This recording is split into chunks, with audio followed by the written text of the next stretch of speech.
छात्रों, आज हम कुछ महत्वपूर्ण सूक्तियों को लेकर प्रस्तुत हुए हैं।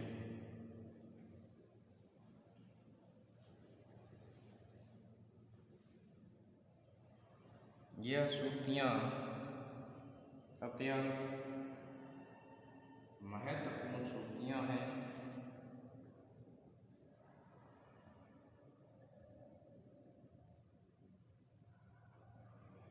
इनको प्रस्तुत करने का उद्देश्य इनका पल्लवन करना है।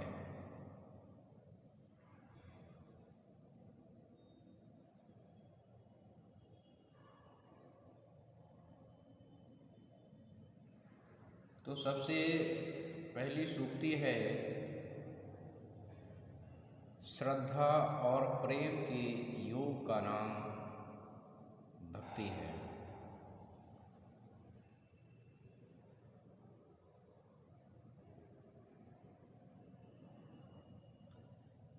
इस सूक्ति में श्रद्धा और प्रेम दोनों के संतुलन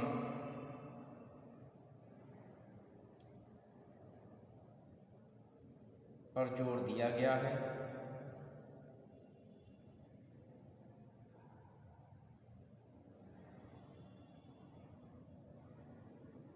अनेक भक्त अपने भगवान की भक्ति करते हैं,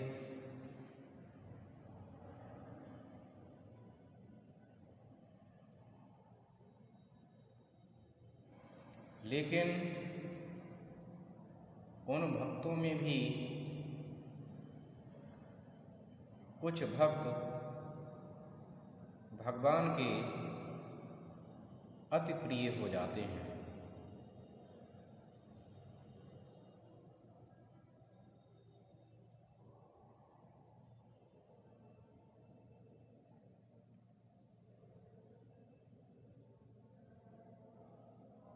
और अति प्रिय होने का कारण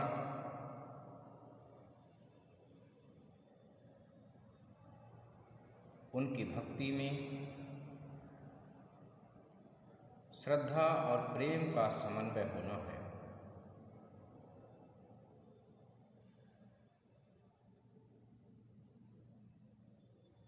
जो भक्त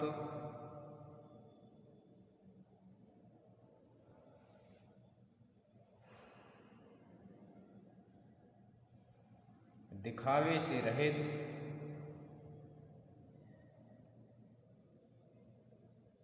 आत्मिक शुद्धता के बल पर भगवान की भक्ति करते हैं, वे भगवान के परम भक्त कहलाते हैं।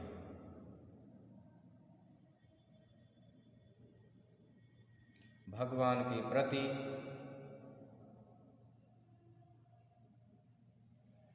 श्रद्धा का भाव होना अत्यंत आवश्यक है, और श्रद्धा के साथ साथ उनके प्रति प्रेम होना भी आवश्यक है।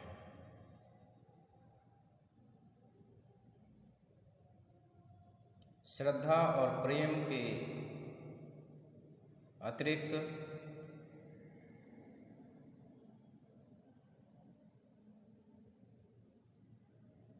भी भक्ति की जाती है,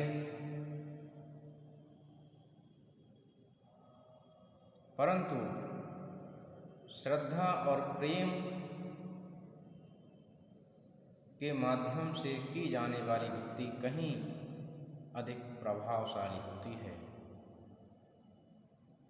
क्योंकि जब तक हमारे मन में ईश्वर के प्रति श्रद्धा नहीं होगी, प्रेम नहीं होगा,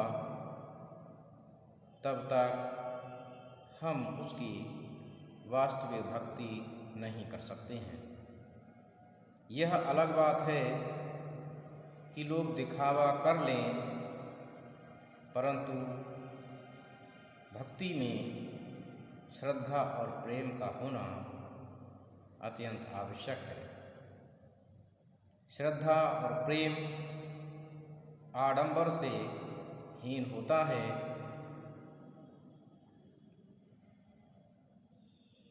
तो इस प्रकार श्रद्धा और प्रेम के योग का नाम भक्ति है। दूसरी पंक्ति है, ग्लानि अंतःकरण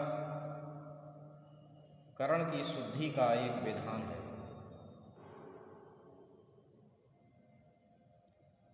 व्यक्ति के अनेक मनोविकार होते हैं।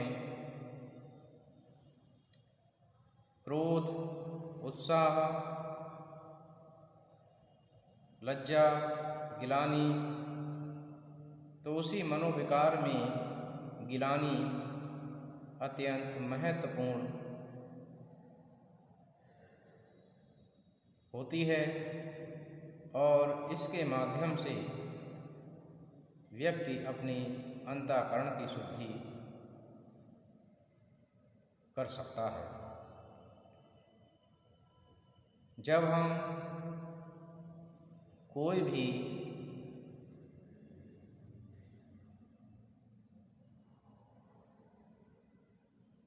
गलत कार्य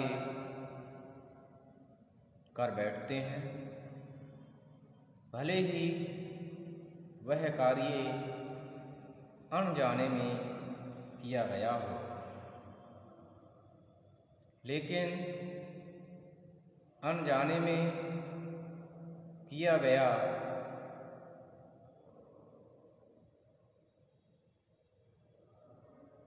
कुकर्म या असामाजिक कार्य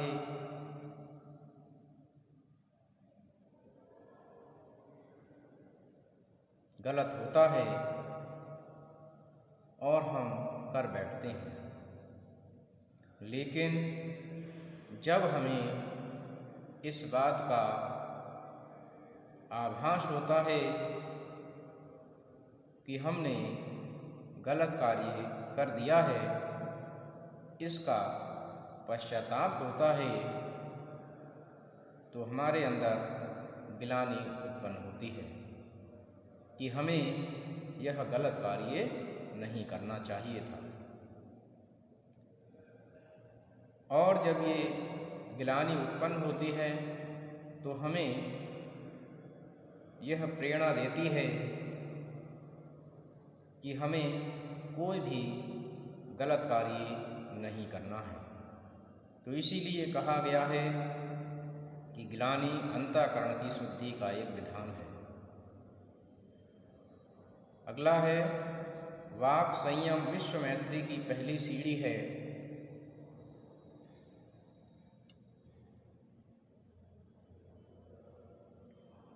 अपनी बात को प्रस्तुत करने का तरीका अत्यंत महत्वपूर्ण होता है। यदि आप अपनी वाणी को संयमित रखते हैं और नपे तुले शब्दों में बोलते हैं और ऐसी वाणी बोलते हैं जो लोगों को प्रिय हो, तो आप संसार के किसी भी कोने में जाकर मित्र बना सकते हैं। यदि आप कटु शब्दों का प्रयोग करेंगे तो ये संभव नहीं है। इसीलिए वाणी में संयम, मधुरता होना आवश्यक है और इसके बल पर आप संसार में कहीं भी मैत्री भाव स्थापित कर सकते हैं। इसीलिए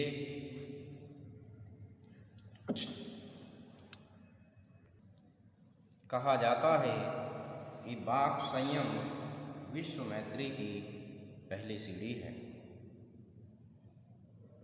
अगला बिंदु है महापुरुष ईश्वरीय गुणों के साक्षात प्रतीक होते हैं।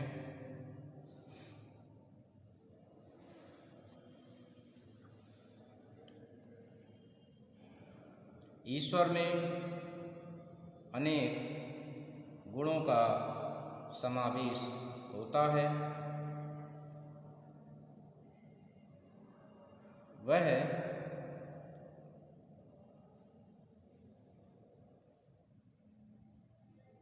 प्रेम, मधुरता, मैत्री, अहिंसा जैसे अनेक गुणों से परिपूर्ण होता है। वह दयालु होता है, कृपालु होता है, परोपकारी होता है और करुणा का सागर होता है। ईश्वर में अनंत गुणों का समावेश होता है और जब व्यक्ति उन गुणों को अपने जीवन में धारण करता है तो वह महान पुरुष बन जाता है। उसी के लिए महापुरुष कहते हैं और वह महापुरुष ही ईश्वरीय गुणों के साक्षात प्रतीक माने जाते हैं। अगला बिंदु है कि कर्म गति टारे नाहि टरी, अर्थात हम जो कर्म करते हैं उसका फल भी हमें प्राप्त होता है। इसलिए हमें अच्छे कर्म करने चाहिए और जो हम कर्म करते हैं उसका परिणाम हमें हर हाल में भुगतना पड़ता है। इससे कोई भी बच नहीं सकता है। यहाँ तक कि पौराणिक ग्रंथों में कई ऐसी बातें बताई जाती हैं जो सिद्ध करती हैं कि कर्म गति टारे नाहि टरी। भीष्म पितामह जैसे धुरंधर महापुरुष के लिए भी अपने कर्म के कारण ही बाणों की सेज पर लेटना पड़ा था। इसीलिए कहते हैं कि कर्म गति टारे नाहि टरी। अगला बिंदु है खग जाने खग ही की भाषा। खग माने पक्षी, अर्थात पक्षी की भाषा को पक्षी समझ सकता है।